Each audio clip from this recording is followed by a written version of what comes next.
नमस्कार, India at 9 में मैं कादम्बिनी शर्मा हूं आपके साथ। कुछ खास खबरें इस वक्त लिए हुए, लेकिन एक खबर जिसके बारे में अब चंद्रयान के बारे में बातें हो रही हैं, वो खबर है एनडीटीवी के G20 कॉन्क्लेव में केंद्रीय मंत्री जितेंद्र सिंह ने कहा कि कोरोना के चलते गगनयान मिशन में थोड़ी देरी हुई।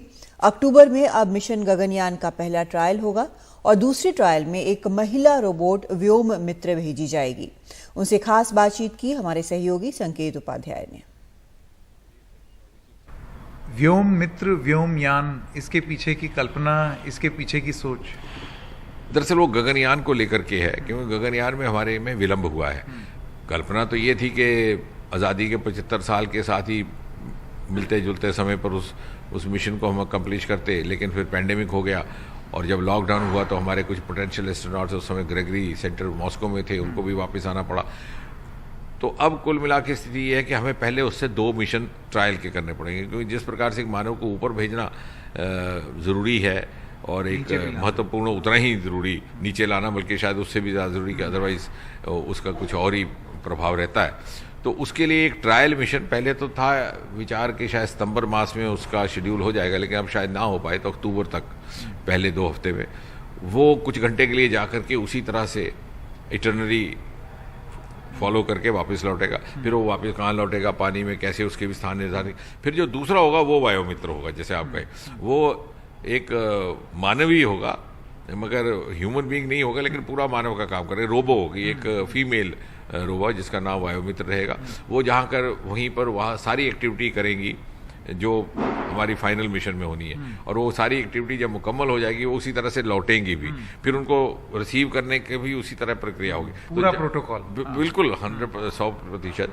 और जब सब कुछ सफलतापूर्वक सुरक्षित ढंग से मुकम्मल हो जाएगा तो फिर हम में ये कॉन्फिडेंस होगा, तो फिर हम एक जीते जागते मानव को 1 या 2 को ऊपर भेजेंगे। हम कितने दूर हैं अपने गगनयान मिशन से, मैंड मिशन? मुझे लगता है कि जो फाइनल मिशन है 2024 में हो जाना चाहिए, अगर पहले हाफ में नहीं तो दूसरे हाफ में।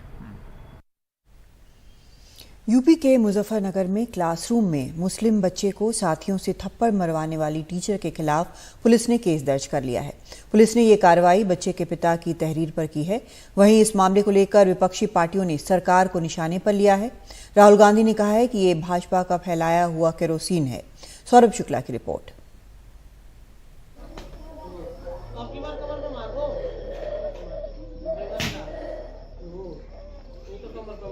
बच्चा रोता रहा, शिक्षक तृप्ता त्यागी दूसरे बच्चों से सांप्रदायिक टिप्पणी करने के साथ कहती रही, और तेज मारो, और तेज मारो। बच्चे अपने सहपाठी को एक एक करके थप्पड़ मारते रहे।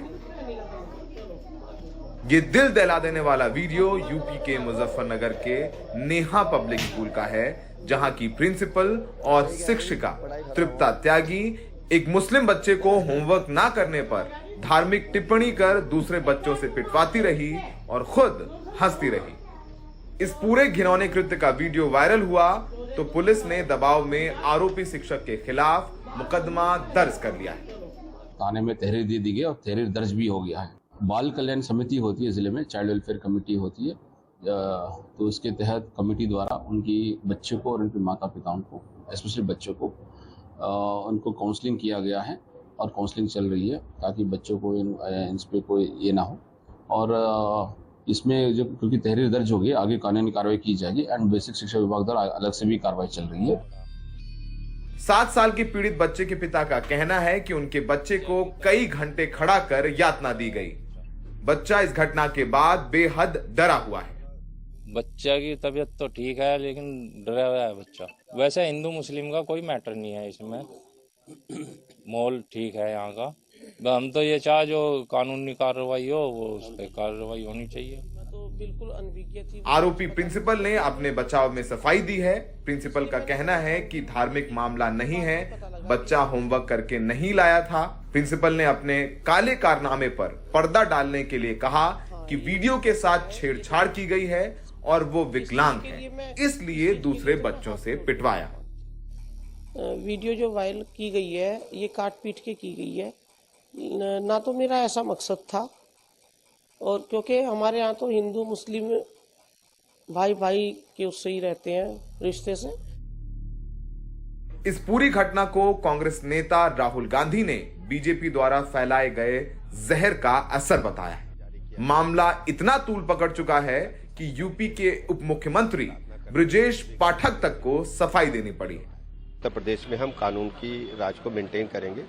पूरे प्रकरण को गंभीरता से लिया है, FIR भी दर्ज हुई है और कहीं कोई और भी गड़बड़ी न होने पाए इसके लिए सतर्कता के साथ काम करने के निर्देश दिए गए। शिक्षा उच्च कोर्ट की प्रदान करने के लिए प्रतिबद्ध है। इस मामले को गंभीरता से लिया है, कार्रवाई हो रही। सोशल मीडिया पर यह वीडियो शेयर होने लगा तो लोग कांप उठे, हैरान थे कि धर्म के आधार पर नफरत ऐसी गहरी घर कर गई है कि स्कूल और छोटे छोटे बच्चे भी शिकार हो रहे हैं। कई लोगों ने चिंता जाहिर की कि पीड़ित बच्चे के कोमल मन पर इस अपमान की छाप ताउम्र रहेगी। अगर एक बार को मान भी लें कि शिक्षिका का मोटिव कोई धार्मिक उन्माद फैलाना या धार्मिक नफरत के चलते उसने बच्चे के साथ ऐसा नहीं किया, फिर भी शिक्षा के कानून अधिकार में साफ लिखा है कि बच्चों को स्कूल में नहीं पीटा जा सकता है। ये कानूनन अपराध है। और यहां तो शिक्षिका ने बच्चों से दूसरे एक बच्चे को पिटवाया है, बच्चों के अंदर द्वेष की भावना पैदा करने की कोशिश की है। प्रशासन ने सिर्फ अभी तक कार्रवाई की बात की है, जमीन पर कार्रवाई अभी नहीं हुई है। ना शिक्षिका की गिरफ्तारी हुई है, ना ही स्कूल के खिलाफ कोई कार्रवाई की गई। मुजफ्फरनगर में सहयोगी मोनू के साथ दिल्ली में Saurabh Shukla, NDTV India. Delhi Mumbai expressway पर 22 अगस्त को एक रोल्स रॉयस कार ने एक ऑयल टैंकर को टक्कर मार दी, जिसमें 2 लोगों की मौत हो गई। मरने वाले टैंकर में सवार थे। पुलिस का कहना है कि रोल्स रॉयस की तेज रफ्तार की वजह से ये हादसा हुआ। हादसा इतना जबरदस्त था कि 10 करोड़ की कार भी चकनाचूर हो गई और टैंकर पलट गया। हादसे में टैंकर में सवार एक व्यक्ति घायल भी है, जिसका बयान भी अब तक नहीं लिया गया है। पुलिस ने लापरवाही से गाड़ी चलाने का मामला दर्ज किया है।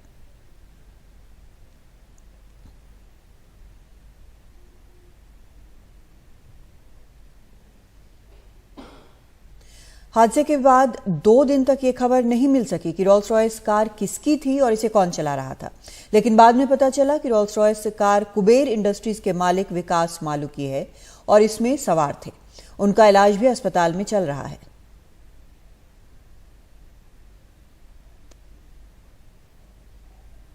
और आज विकास मालू के फार्म हाउस पर हरियाणा पुलिस की टीम पहुंची। हरियाणा पुलिस की विशेष जांच कमेटी हादसे की जांच कर रही है। पुलिस की टीम इसी सिलसिले में वहां पहुंची थी। पहले यह भी खबर आई कि टैंकर रॉन्ग साइड से आ रहा था, लेकिन हादसे के सीसीटीवी फुटेज भी सामने आए, जिससे यह पता चला कि ट्रक सही दिशा में था। टैंकर जब यू टर्न ले रहा था तब रोल्स रॉयस ने साइड से टक्कर मारी।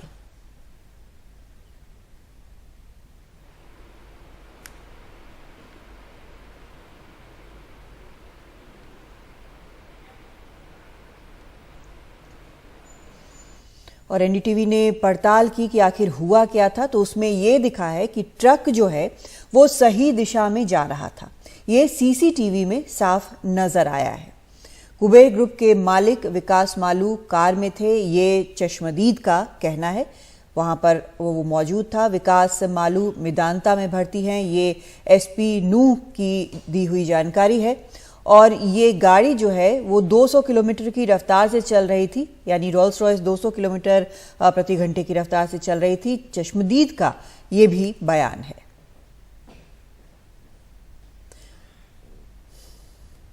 अब सवाल यह है कि क्या विकास मालू का नाम छुपाने की कोशिश हुई? ट्रक के रॉन्ग साइड पर होने की बात किसने फैलाई? FIR में रोल्स रॉयस के ड्राइवर का नाम क्यों नहीं है?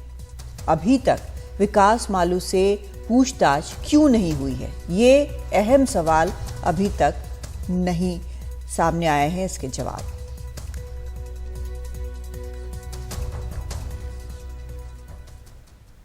और विकास मालू अब एक बार फिर से विवादों में हैं और दिल्ली मुंबई एक्सप्रेसवे पर कार क्रैश से पहले भी उनका नाम कई विवादों में आया है। इससे पहले उनका नाम निर्देशक अभिनेता सतीश कौशिक की मौत के मामले में सामने आया था। उनकी पत्नी ने पैसों की अनबन को लेकर आरोप लगाए थे। हालांकि पुलिस ने सतीश कौशिक के स्वाभाविक मौत का दावा किया था। वो अपनी लग्जरी लाइफस्टाइल के लिए भी चर्चाओं में रहे हैं। दिल्ली से लेकर दुबई तक विकास मालू के कई घर हैं। दिल्ली के बिजवासन में उनका आलीशान फार्म हाउस 6 एकड़ में फैला है। कई और राज्यों में भी उनके फार्म हाउस और रिजॉर्ट हैं। विकास मालू महंगी गाड़ियों के भी शौकीन हैं। उनके पास रोल्स रॉयस से लेकर मर्सिडीज तक का शानदार कलेक्शन मौजूद है।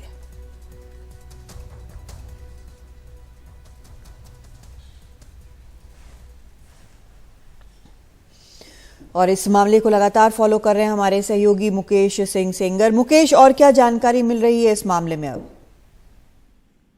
देखिए, सबसे बड़ी जानकारी इसमें यही है कि जो विकास मालू हैं, उनका जो काफिला है उसमें 14 गाड़ियां थीं और ये सारी गाड़ियां जो हैं बिना टोल दिए इस एक्सप्रेसवे से निकली और उसके कुछ ही दूरी बाद यानी करीब 28 किलोमीटर बाद आगे जाकर ये दुर्घटना हो गई। तो ये साफ तौर पर देखा जा सकता है कि विकास मालू पहले काफिले के बीच में चल रहे हैं, लेकिन बाद में जो उनका ड्राइवर है या वो गाड़ी चला रहे थे, अभी ये साफ नहीं हुआ है, तो गाड़ी की स्पीड बढ़ाई जाती है और जैसा कि जो आईविटनेस से बता रहे हैं कि गाड़ी की स्पीड 200 किलोमीटर प्रति घंटे की रफ्तार से थी और ये जो गाड़ी है ये अपने काफिले में सबसे आगे निकल जाती है और आगे जो ट्रक था वो टैंकर जो था वो यूटर्न ले रहा था। उसी दौरान इस गाड़ी ने टैंकर को हिट किया और टक्कर इतनी जोरदार थी कि टैंकर में का जो ड्राइवर है और साथ में उसमें एक और जो लोग थे उनकी डेथ हो गई और एक शख्स इसमें घायल हो गया है, जबकि जो इस कार में सवार 3 लोग थे जिसमें विकास मालू भी शामिल हैं, उनके एक महिला मित्र हैं और साथ में उनका ड्राइवर है, वो तीनों लोगों को हल्की चोटें आई हैं और फिलहाल जो विकास मालू हैं वो मेदांता में एडमिट हैं। तो नूह पुलिस ने इस पूरे मामले में लापरवाही से गाड़ी चलाने का मामला दर्ज कर लिया है, लेकिन अभी तक किसी को गिरफ्तार नहीं किया गया है। पुलिस ने विकास मालू के ड्राइवर तस्वीर का बयान दर्ज किया है, लेकिन अब तक उसके खिलाफ कोई कार्रवाई नहीं की है। वहीं विकास मालू से भी अभी तक इस पूरे मामले में कोई पूछताछ नहीं हो पाई है। विकास मालू अभी मेदांता में हैं और उनके जो वकील हैं उनका कहना यह है कि सोमवार को उनका एल्बो का ऑपरेशन होगा और उसके बाद जो पुलिस के पास जांच के लिए पहुंचेंगे। तो चूंकि मामला एक काफी रसूखदार शख्स का है तो नूह पुलिस जो है इस मामले में ज्यादा कुछ नहीं बोल रही है। आज मैं पूरे दिन कोशिश करता रहा, लेकिन जो नूह के बड़े अधिकारी हैं पुलिस के, उन्होंने बात करने से मना कर दिया। तो अभी इस पूरे मामले में पुलिस आखिर क्या कर रही है, किस तरह की कार्रवाई कर रही है, इसको लेकर कुछ भी साफ नहीं हुआ है। लेकिन नूह पुलिस की एक टीम आज विकास मालू के फार्म हाउस में दिल्ली में पहुंची थी और वहां पर जाकर उनके परिवार के लोगों से पूछताछ की थी। अब आगे क्या कार्रवाई की जा रही है इसको लेकर कुछ साफ नहीं है, लेकिन निश्चित तौर पर यह देखा जा रहा है कि जो विकास मालू हैं वो एक कैबिनेट मंत्री की तरह अपने बड़े काफिले के साथ निकल रहे हैं जिसमें 14 गाड़ियां हैं और ये सारी गाड़ियां बिना टोल दिए वहां से स्पीड से निकल जाती हैं और आगे जाकर ये हादसा हो जाता है। तो कई तरह के सवाल है कि आखिर किस तरह से जो टोल के कर्मचारी हैं उन्होंने निकलने दिया और जो तय स्पीड है इस एक्सप्रेसवे की 120 किलोमीटर पर आवर, उससे ज्यादा ये कैसे चल रहे थे, उसको लेकर क्या कार्रवाई की जा रही है। तो ये सारी जानकारी अभी नूह पुलिस जो है वो नहीं दे रही है और उनका कहना ये है कि जांच जारी है। बहुत शुक्रिया मुकेश इस पूरी जानकारी के लिए। तो कई जानकारियां अभी पुलिस नहीं दे रही है, हालांकि जांच जो है वो लगातार जारी है।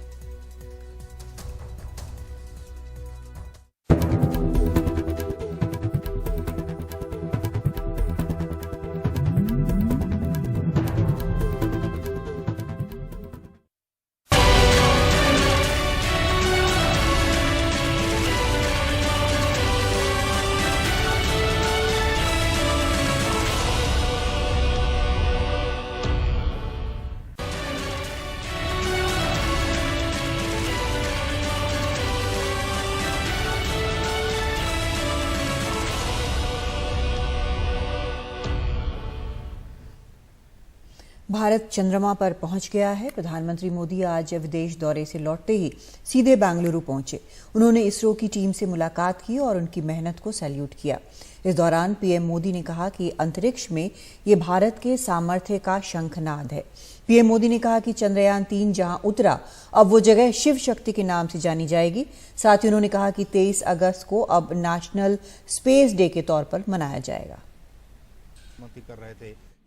चंद्रयान 3 की सफल सॉफ्ट लैंडिंग के लिए इसरो के वैज्ञानिकों को बधाई देने शनिवार तड़के बेंगलुरु पहुंचे प्रधानमंत्री नरेंद्र मोदी। एथेंस से सीधे वो बेंगलुरु आए। इसरो में वैज्ञानिकों से रूबरू होते वक्त प्रधानमंत्री भावुक हो गए। भारत में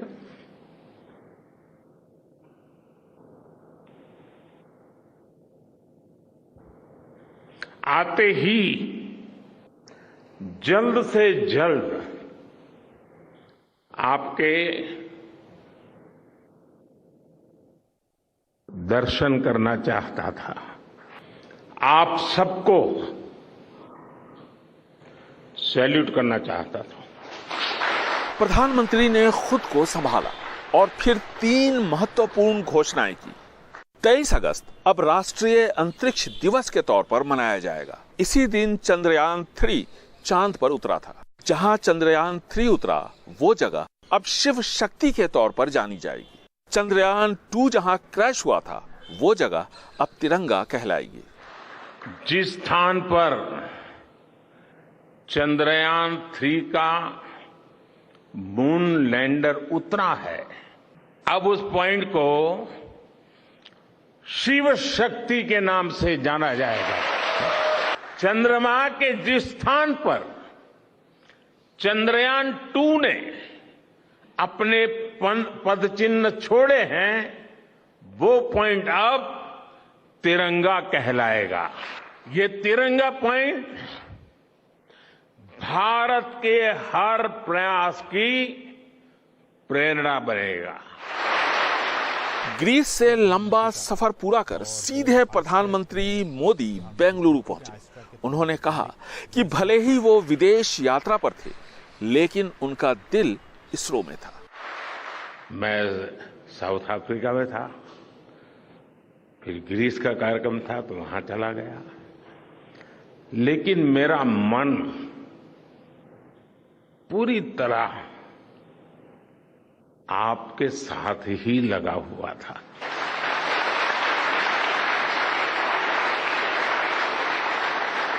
चंद्रयान 3 का लैंडर जहां उतरा और चंद्रयान 2 जिस जगह क्रैश हुआ था, दोनों ही जगहों को नाम देकर प्रधानमंत्री नरेंद्र मोदी ने इन्हें नई पहचान दी है।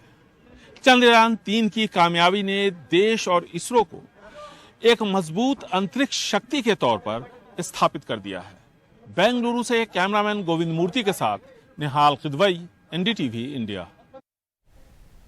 तो इंडिया एट 9 में आज इतना ही, लेकिन एनडीटीवी इंडिया पर खबरों का सिलसिला लगातार जारी है।